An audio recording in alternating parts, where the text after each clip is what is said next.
முத்துமதி சமையலில் வந்து மாங்காய் பச்சடி செய்ய போகிறோம். நான் வந்து ஒரு பெரிய சைஸில் ஒரு 1.5 மாங்காய் எடுத்துருக்கிறேன்.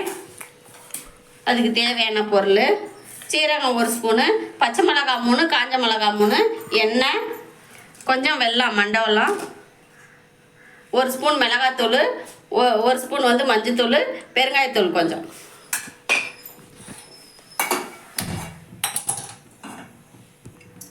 கடாய் காஞ்சிருச்சு. தேவையான அளவு எண்ணெய்.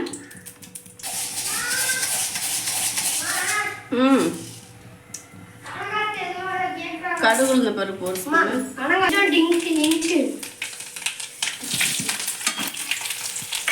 சீரகம், காஞ்ச மிளகாய், பச்சை மிளகாய், கருவேப்பிலை, நறுக்கி வச்சுருக்கிற மாங்காய் போட்டுடலாம். கொஞ்சம் பெரிய சைஸாகவே நான் நறுக்கியிருக்கேன். சீக்கிரம் வெந்துடும் மாங்காய். இப்போ மாம்பழ சீசன் வந்துடுச்சு, அதனால் மாம்பழம்லாம் நிறைய கிடைக்குது.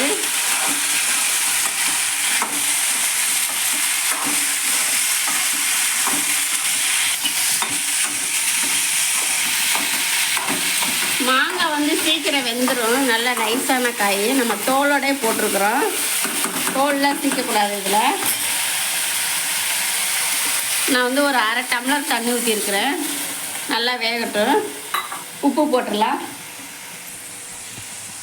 தேவையான அளவு உப்பு.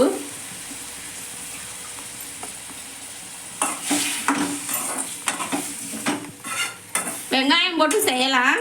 நான் வெங்காயம் போடலை. இது வெங்காயம் போடாமல் இருந்தால் 2-3 நாளைக்கு வச்சுக்கிடலாம். வெங்காயம் போட்டால் சீக்கிரம் கெட்டு போயிடும். இந்த 3 தூளையும் போட்டுடலாம்.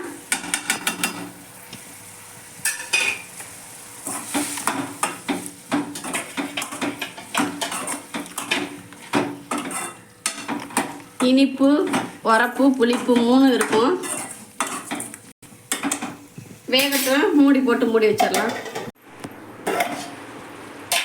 மாங்காய் பச்சடி வெந்துருச்சு. காய்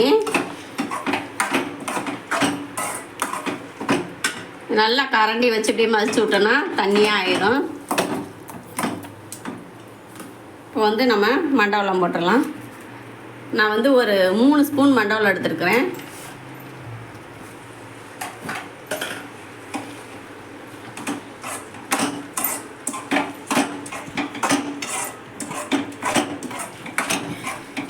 மாங்காய் பச்சடி ரெடி ஆயிடுச்சு.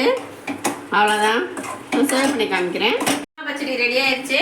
இதே மாதிரி நீங்களும் செஞ்சு சாப்பிடுங்க. வீடியோ பிடிச்சிருந்தா லைக் பண்ணுங்கள், ஷேர் பண்ணுங்கள், சப்ஸ்கிரைப் பண்ணுங்கள், பெல் பட்டன் ஆல் கொடுங்க. தேங்க்யூ.